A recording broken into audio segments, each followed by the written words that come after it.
Hola, ¿cómo están? Soy Betty Gaidú, saludo desde Venado Tuerto, Santa Fe, Argentina. Te doy la bienvenida a Vidas Reseteadas por Jesús, un canal creado para dar a conocer la buena noticia del amor de Dios. Vívela, conócela, hazla parte del corazón. Es la palabra de vida. Vívela desde tu corazón. Vívela,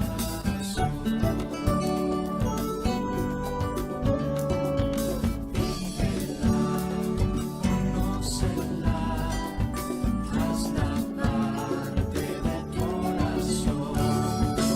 Es la palabra de vida. Vívela desde tu corazón.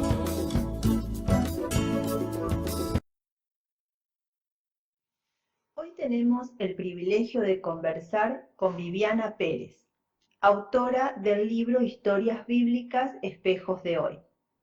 Esta obra nos ofrece una propuesta tan profunda como reveladora: descubrir que los relatos de la Biblia no son simples historias del pasado, sino reflejos vivos de nuestras propias emociones, vínculos y desafíos. Viviana nos invita a mirar a los personajes bíblicos desde su costado más humano, con sus luces y sombras, para reconocer en ellos nuestras propias búsquedas, heridas y esperanzas. Su libro propone una lectura actual y cercana de la palabra de Dios, en la que emergen las dinámicas familiares y los sentimientos universales de aquellos tiempos que siguen tan vigentes hoy como ayer.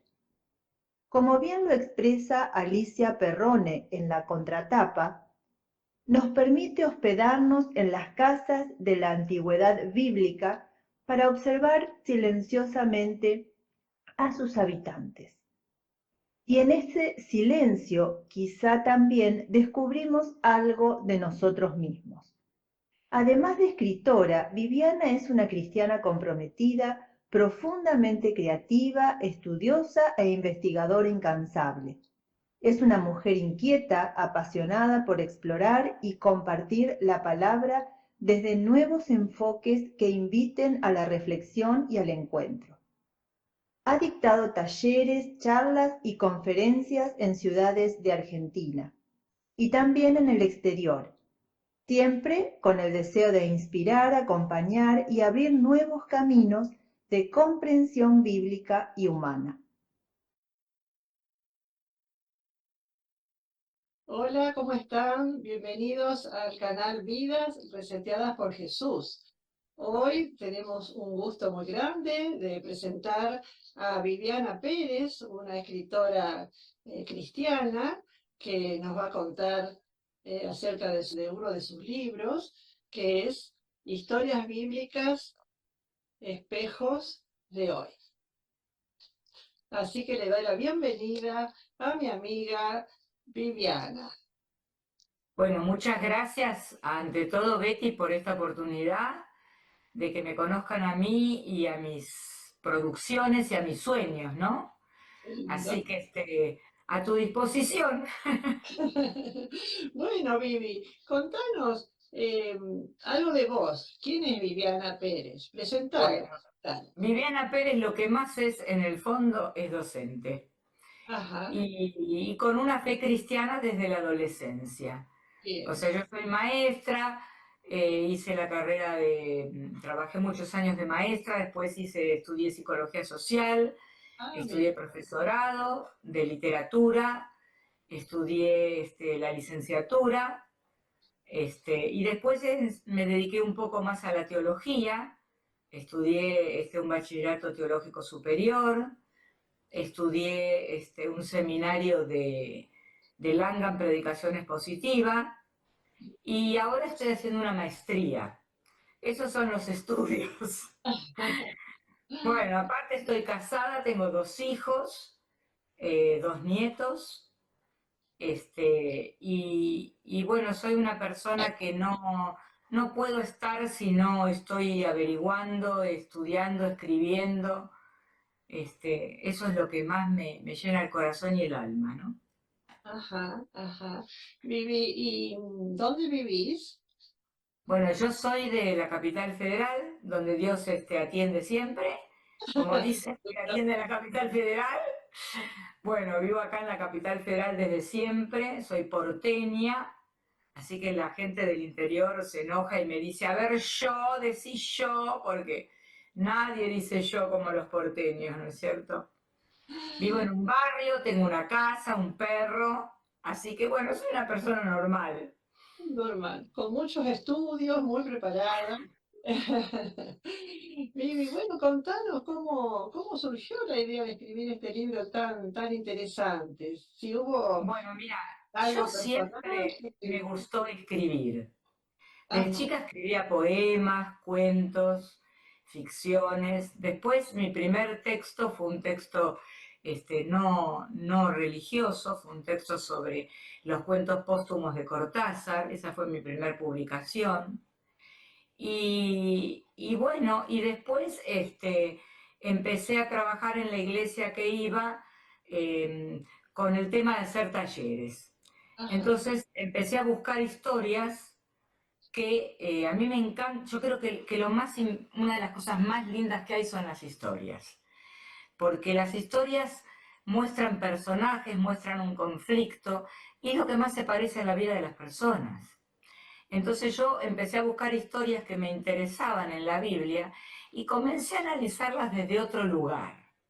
Y tengo que confesar que eso se lo debo a mi hijo. Mi hijo ajá. un día me dijo, mamá, ¿por qué no analizás las historias como vos haces en la escuela desde la literatura? Y yo ahí me di cuenta que tenía un montón de armas que no las usaba y que me había vuelto un poco, digamos, repetitiva en el sentido de que tomaba las cosas como las había oído desde chica. Ah, Entonces empecé a verlas desde otro lugar y le pedí permiso al pastor y le dije, ¿te parece que hagamos un taller este, con, con algunas historias bíblicas que a mí me interesan? Sí, sí, bueno, y vean a mujeres, hombres, bueno, vinieron mujeres, hombres y gente de la comunidad. Y ahí empecé, con un taller que duró casi 3 años antes de la pandemia. Es como que la pandemia siempre es un límite que todos los escritores te nombrarán, ¿no es cierto? realmente. Y bueno, lo que primero me llamó la atención fueron las historias disfuncionales del Génesis. ¿Qué quiero decir con historias disfuncionales? Historias donde los personajes que viven no se pueden desarrollar de una manera sana, creativa, productiva, armónica. ¿Por qué me interesó eso tanto? Quizás por la historia familiar que yo tengo. Yo vengo de padres separados, vengo de un abandono de mi padre que se repitió en la infancia, después volvió y se volvió a repetir en la adolescencia. Entonces, eso me marcó quizás y me hizo tener una mirada, yo creo que más de comprensión en cuanto eh, a lo que le pasa a la gente.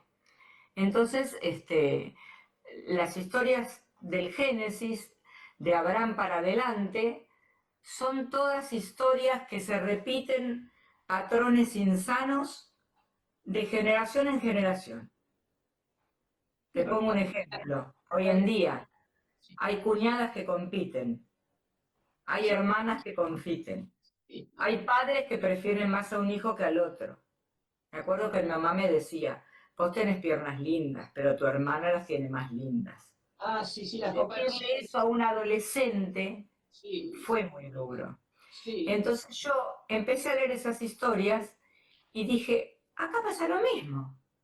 Entonces, ¿cómo? Entonces estudié el contexto, el ambiente, la cultura, las costumbres de la época y vi que eran muy distintas a nosotros. Sí, son diferentes, pero vi que había un denominador común que son los problemas esenciales que tiene el hombre y la mujer.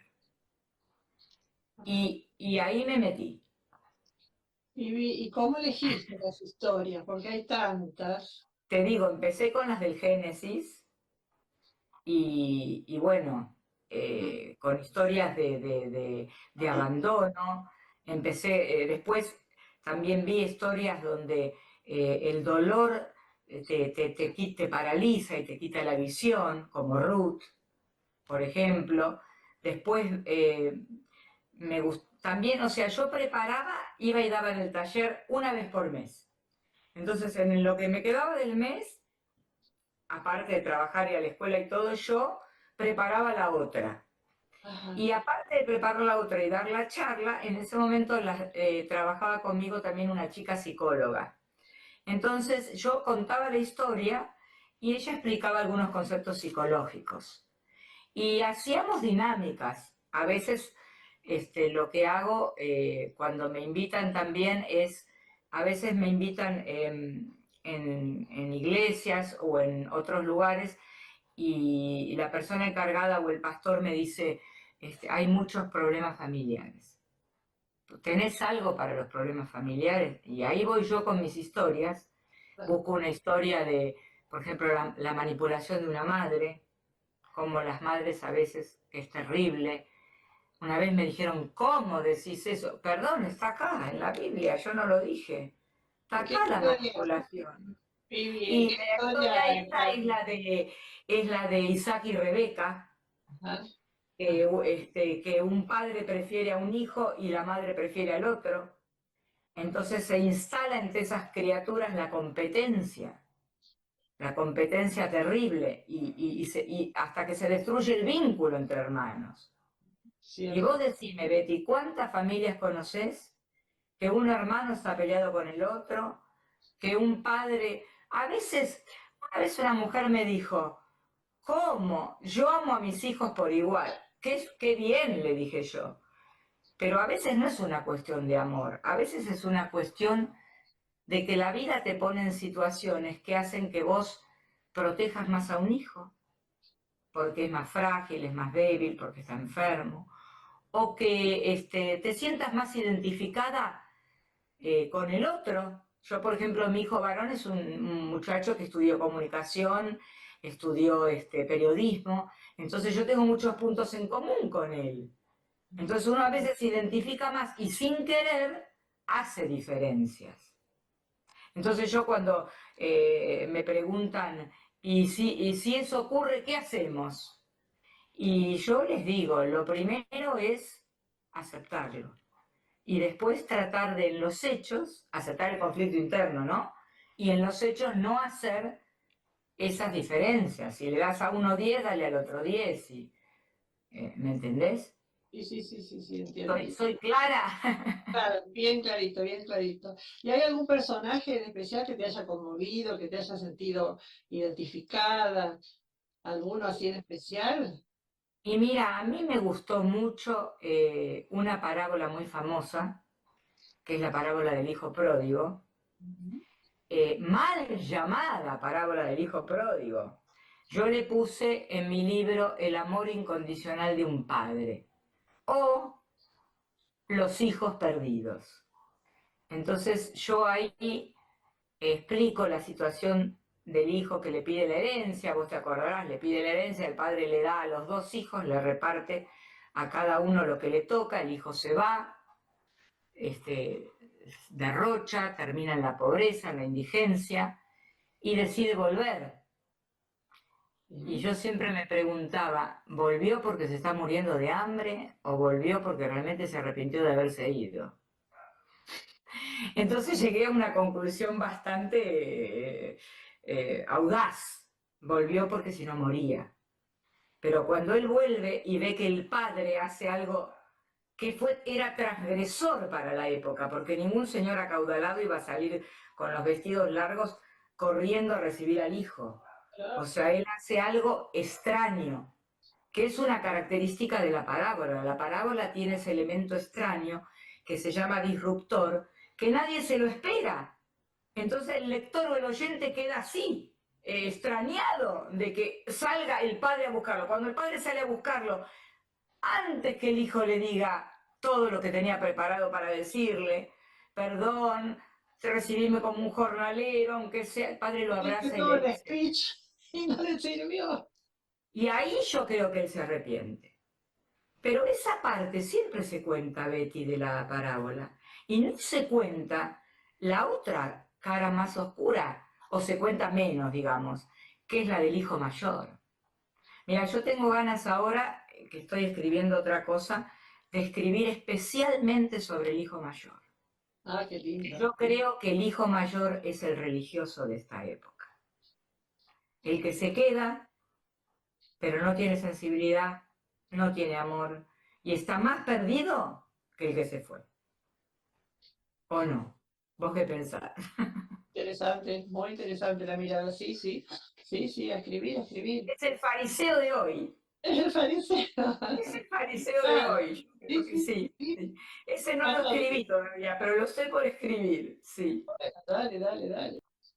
¿Y qué le dirías, Vivi, a personas que piensan que las historias bíblicas son de la Biblia y nada más, son historias? Es Eh, que es una mentira total. Porque te digo, las historias bíblicas, por ejemplo, Caín, sobre Caín ha escrito Unamuno, Abel Sánchez, ha escrito Vargas Llosa, perdón, Saramago, han escrito varios, han hecho películas, han hecho miniseries que tienen que ver con el tema del problema entre los hermanos. Entonces, todas esas historias bíblicas que muchos lo llaman mitos, porque por ahí no creen como nosotros los cristianos y para ellos son mitos, han estado reeditados en el cine, en el arte, en la música y en la literatura. Entonces, hoy en día yo puedo verme en esas historias, por eso espejos de hoy. Yo puedo verme, yo puedo identificarme. Eso es lo grande de las historias bíblicas. Y que quizá, como siempre se ha tomado, ay, los héroes de la fe, los grandes hombres. David era adúltero y asesino. Está bien, era el rey David y Dios lo utilizó, pero era adúltero y asesino. Entonces, ¿quién no se puede identificar con algún defecto, error, equivocación que tenga con una persona así? ¿Quién no puede aprender de ellos? sí, sí. Vivi, entonces, hacenos una, explicar a las personas que no leyeron el libro, o como yo que lo leyó una parte solamente, No ¿qué hay problema. comprende el libro? ¿Qué vamos a encontrar allí? Bueno, te cuento un poco las partes y ahí surge la temática. Lo estoy abriendo, espera que ahora sí me tengo que poner sí o sí los lentes. Bueno, el libro está escrito para ser leído o compartido de dos formas distintas. Vos podés leerlo de tapa a tapa, son historias bíblicas, la mayoría de este libro puntual mío, que muchas son conocidas, porque el hijo pródigo, aunque no lo hayan leído, alguien tiene idea, porque Sí, en la tele se habla, ay, vino el hijo pródigo, qué sé yo. Pero también se puede leer eligiendo los temas.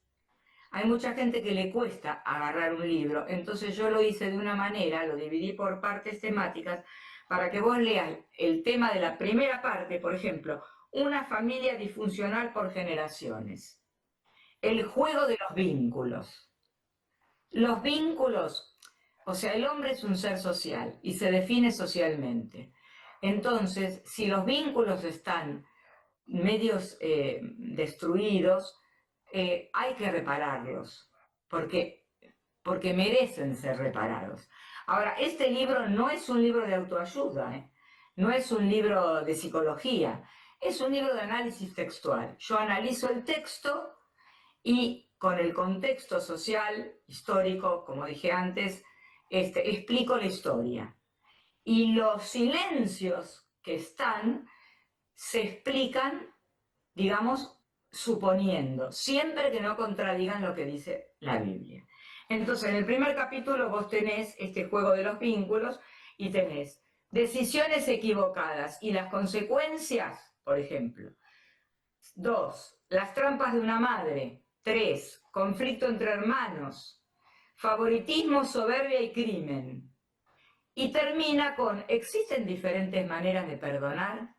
Entonces, si vos querés, elegís uno de ellos y lees uno de ellos. O compartís con un grupo en una reunión casera uno de ellos. ¿Por qué? Porque se explica la historia y tiene una parte de reflexión donde hay preguntas para que uno se haga a sí mismo y preguntas para compartir con nosotros. Que Esa es puedo la asegurar parte que son didáctica. terribles. Si no tenés ganas de pensar, no tomes este libro. ¿Hola? ¿Se cortó? ¿Te fuiste, Vivi? El libro, le regalé, le dediqué el libro A ver, y repetí, Vivi, porque se cortó un momentito. mi nieta de 15 años, yo le regalé el libro y se lo dediqué. Le Ajá. digo, porque en algún momento no estoy en este mundo, tomá el libro y se lo dediqué. Entonces dice, yo cuando lo leo, abuela, me parece que te escucho hablar. Me dice, por las palabras. Porque por eso yo te dije de entrada en la entrevista que yo soy docente. O sea, yo no voy a dejar nada si no está bien explicado. Porque me parece que tiene que estar para el alcance de todos, para el que sabe un montón y para el que le cuesta. Lo distinto quizá mío, bueno, que yo busqué la originalidad en el enfoque. Yo le di un enfoque, una hermenéutica, o sea, una interpretación desde el vínculo. Bueno, vamos a la segunda parte. La Vamos. segunda parte habla del poder de las palabras. Y ahí cuento dos historias también. ¿Vos te acordás que cuando hay una guerra y hay aviones volando y a un militar le dicen, tire la bomba, el militar aprieta el gatillo y tira la bomba y el pueblo muere? Entonces, el poder de la palabra. Vemos el poder de la palabra en una historia bíblica. El ejemplo del soldado que aprieta la bomba y la tira es para explicarte que realmente está obedeciendo una orden y que esa orden está... O sea, el poder que tienen las palabras en sí mismas. Sí, sí, sí, sí, sí, sí. Después tengo esencia y apariencia, y la historia es el coraje de una prostituta. O Ah, sea que nosotros vemos una persona o vemos la función que tiene en la sociedad. Si es generalmente. prostituta, ¿la vemos mal o la vemos como un ser humano? Ujú. Y después, Pasamos al Nuevo Testamento, ¿o no? sí, bueno, falta cuando el dolor nos quita la visión, 3 bodas, 3 funerales, es la historia de Ruth. El abuso de poder, el abuso de poder en la vida de David, Pan de la boda, violación de ¿no? Tamar. Yo Pan le de digo a las chicas, ¿quieren leer una violación? Lean la violación de Tamar. sí, terrible, ¿Eh? sí, sí. Y después sí, como vos bien dijiste, en el Nuevo Testamento, a la manera de Jesús, un encuentro en la misma frecuencia, ¿no? O hay personas, me imagino que a vos te habrá ocurrido, que por ahí conversás con ella y sentís que estás en la misma sintonía. Sí, sí, Y es muy placentero hablar así, ¿no? Bueno, eso se descubre en un encuentro en la misma frecuencia, que es cuando Jesús habla con la mujer samaritana. Yo lo enfoco desde... Por eso te digo, el tema es el enfoque. Si al que le gusta el enfoque le va a gustar el libro. claro, Y claro. después tenés, bueno, el amor incondicional de un padre, que es el que te comenté del hijo pródigo, y un homenaje a la amistad, que es otra historia del Nuevo Testamento. Y quién es mi prójimo es en la parábola del buen samaritano. Espérate, de la amistad me gusta ese, a ver, ¿en qué te basaste? El de la amistad es los 4 amigos que Jesús está en una casa, que rompen el techo y le bajan la camilla. Y Jesús se conmueve por el amor de ellos y les dice, si la fe de tus amigos te ha traído hasta acá, ¿crees? Y entonces lo sana, ¿no? Entonces por eso pongo la fe en actos. ¿Amigos o enemigos? ¿De qué jugamos? Le puse yo. Jugamos de amigos, juguemos de amigos, ¿eh? Así que bueno, eso es mi libro, donde me invitan, voy con el libro, doy la charla, por lo general alguna dinámica, y bueno, cuando los que he vendido, he hecho un 40% de donación a misioneros, Ah, qué bueno. porque me parece que, o sea, yo me quedo con una parte como para poder seguir publicando otras cosas. Claro, Vivi, ¿dónde se puede conseguir el libro? Bueno, en Mercado Pago está, y si no, eh, en algunas librerías está, cristianas, a veces yo lo he dejado en las iglesias, pero en Claro, Mercado Pago, contactándose conmigo, cada yo libro, lo acerco. sí, es Buenos Aires, pero acá estamos en el interior. Le mandé a una chica que es compañera mía en la maestría, que es de Chubut, Ajá, le mandé unos libros que me pidió. En Córdoba, en Villa María también. sí, yo No se lo sé, compré a Nora. sí, lo usaban en una reunión de señoras, en una casa. O sea, depende. También se lo regalé a una médica judía y ella me decía, yo lo leo a la noche, Vivi, y tus preguntas me hacen bien, me decía. Así que bueno, cuando te dicen que hace bien, es un aliciente, ¿no? Sí. Claro, claro, te da ganas de seguir escribiendo. Vivi, y vos eh, lo escribís como cristiana, ¿no es cierto? Analizás la Biblia como cristiana. Sí. Vos sabés que este canal se llama Vidas Reseteadas por Jesús, vidas cambiadas, vidas restauradas, ¿no? Por Jesús. ¿Nos podés contar cómo fue tu reseteo, tu conversión? Bueno, mi reseteo, cuando me decís esa palabra, yo digo, ¿qué me querrá decir? Ahora entiendo. Yo vengo de familia católica, pero al tener eso que yo te dije antes, ese abandono, se me complicó mucho la vida familiar y económicamente, se nos complicó. Entonces, yo era muy, muy devota como católica, pero tenía muchas inquietudes, muchas dudas. Entonces, ese abandono que yo sufrí, que me marcó mucho y que hoy en día me ayuda a comprender el sufrimiento de muchas personas, comencé a preguntar y llegué a una chica que me habló de Jesús cuando yo tenía 14 años. Porque yo no entendía cómo no le creyeron que era Dios con todos los milagros que había hecho. Hubiera bajado de la cruz, decía yo. Yo no entendía que Jesús tenía que pasar por lo que pasó y que la victoria del cristiano es que Jesús muere, pero la victoria es la resurrección. Entonces, yo ahí a los 14 años, cuando me lo explicaron, ahí nomás, lo que llamamos los cristianos en un lenguaje muy evangélico, es me convertí. En Ok. realidad le encontré la vuelta a la fe, al cristianismo, pude comprender. Ajá, Y a partir de ahí, bueno, hay cosas que se me han sanado, hay marcas que las tengo, que quizá Dios me las dejó para que yo pueda comprender y ayudar. O sea, yo creo que uno tiene que tratar de desarrollar los talentos y los dones que Dios le ha dado. sí, sí. Y a mí me gusta esto de ayudar, de comprender, de poder darme cuenta, de tener discernimiento cuando el otro viene y te habla y vos te das cuenta de pronto lo que le pasa, ¿no? Ujú. Entonces, y eso me ha pasado con las historias, que hay gente que se ha sentido confortada, ¿no? Sí, Eh, sí. Y vos por te supuesto, no es lo mismo leerlo que hablarlo, siempre la palabra hablada por ahí te sacude más, sí, sí, pero sí, bueno, pero bueno. la eh, lectura es una manera de quedarse, es una manera de que no te olviden, ¿no? Y de que sirva. Bueno, y, yo soy medio sentimental romántica, aparte. sí. ¿Y qué, si tuvieras que elegir alguno de los personajes que vos analizaste, ¿con cuál elegir para sentirte identificada? ¿Con cuál te sentirías identificada? Con Agar, Varias, ajá. ¿Y por con qué? Agar, porque Agar es una mujer que no era nadie, Contá un era una poquito esclava. quién era, en qué Y contexto. claro, entonces Abraham y Sara eran un matrimonio, no podían tener hijos, y en la época era común que cuando la mujer era estéril tuviera hijos por la sierva. Ahora, ¿qué pasa?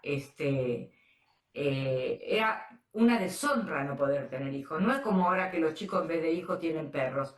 En esa época era una deshonra terrible por ahí tener hijos. Bueno, perdón, no quiero decir que todos tienen perros y no tienen hijos, pero hay algunos que les pasa eso, que ponen primero el desarrollo individual, personal y no tienen hijos y tienen otras cosas, ¿no? O sea, cada uno tiene derecho a elegir la vida que quiera. Pero Yo esta elegí un chica, gato también. claro, gato, esta chica,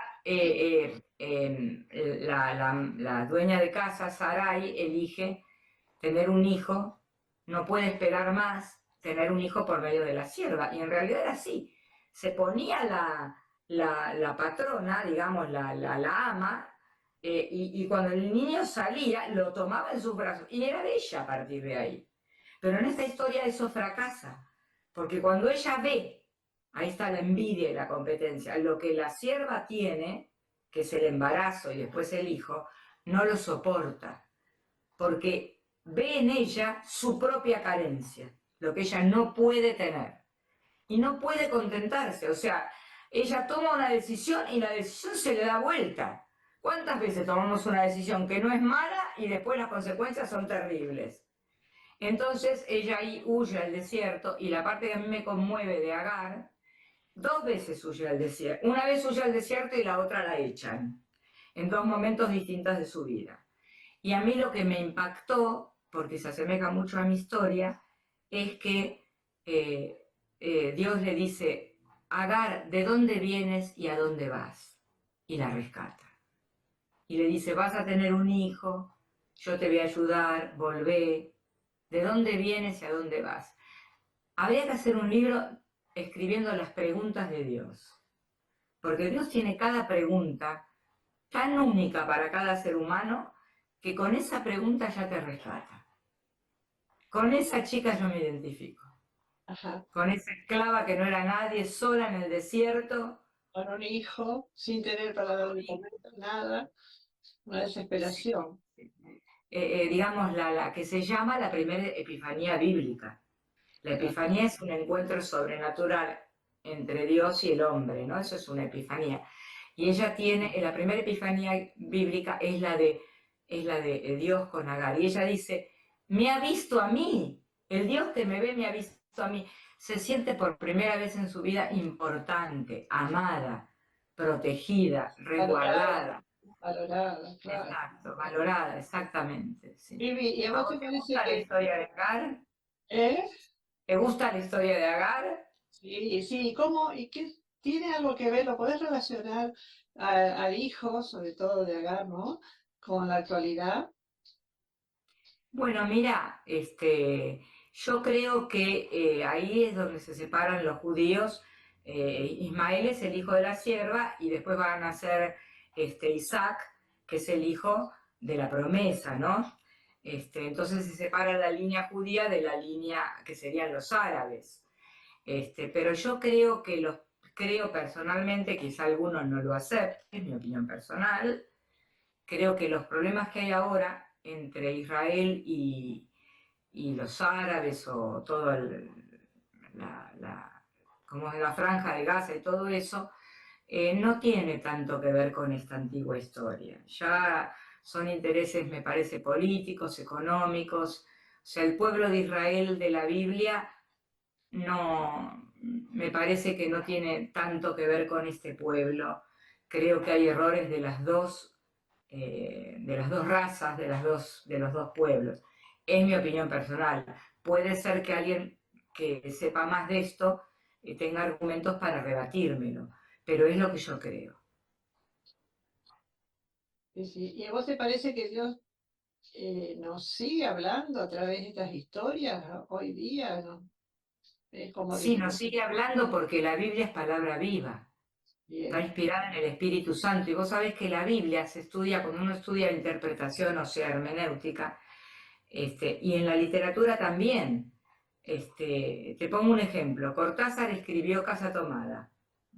El análisis que se hizo y se daba en los colegios, en la época que lo escribió, era sobre el peronismo en la Argentina. Y a él fueron un día y le preguntaron, ¿usted quiso escribir sobre el peronismo? Y él dijo, no.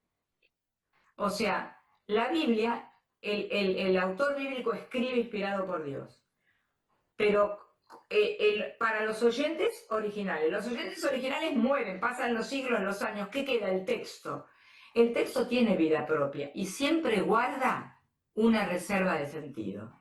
¿Qué es una reserva de sentido? Un mensaje que lo descubrimos cuando lo lees.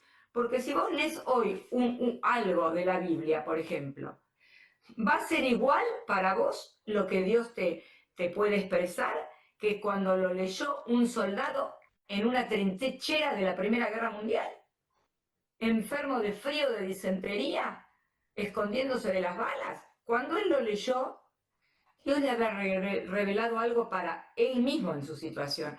Cuando vos lo lees ahora con tu edad, en tu lugar, en tu camita, sentada calentita, quizás le encontrás otra vuelta.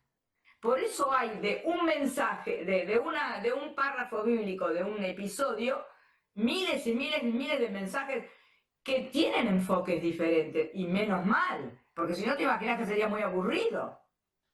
¿Qué mensajes escuchamos? Hay que escuchar mensajes renovados, ¿o no? Claro, sí, Yo sí. busco encontrar mensajes renovados. Ese es mi desafío. Ujú, ujú. Sí, de hecho el libro de punta a punta te han renovado, ¿no? Uy, ahí. Ahí se ve, sí, sí, ahí está. Porque es Vi, un espejo antiguo que quise hacer y tiene como un hermoso. reflejo en la tapa, por eso no se ve bien, sí. No, y aparte acá se corta como tengo la pantalla ahí, el fondo de Claro, pantalla. ahí está, ahí salió, ahí salió. Sí, Vivi, ¿y has recibido de algún lector, alguna lectora del libro? ¿Has recibido algún comentario que te haya impactado? Bueno, mira, una compañera que hace la maestría conmigo en el Instituto Bautista, le gustó el índice y el enfoque y me lo pidió. Y una compañera que es pastora en California, pentecostal, me dijo, Viviana, yo quiero que nos des una charla por Zoom ¿de qué era que me pidió? Ah, de Ruth, cuando el dolor nos quita la visión. Yo me quería morir, ¿te imaginas? Digo, me van con el Zoom de California acá, y había gente de México, de Estados Unidos, había alumnas mías que fueron alumnas mías de la secundaria, de la primaria de acá, y bueno, viste, fue todo un desafío hacerlo, y les gustó, y bueno, y esta señora en el verano me invitó a la iglesia, viajamos con mi marido, me invitó a la iglesia a California y me mandó todos los temas que ella quería del libro, porque yo primero me dijo, mándame el libro, le mandé el libro a Estados Unidos. Qué lindo charlar con Viviana. Hasta aquí la primera parte de esta interesante entrevista y hablamos del presente de Viviana Pérez como escritora, sus múltiples actividades y también de sus sueños. Así que los invito a ver la segunda parte, el video 61, donde Viviana comparte con nosotros las repercusiones que ha tenido su obra en los lectores, los testimonios que la han conmovido y cómo el libro ha abierto nuevos espacios de diálogo y reflexión. Gracias Viviana, y nos vemos prontito en el número 61.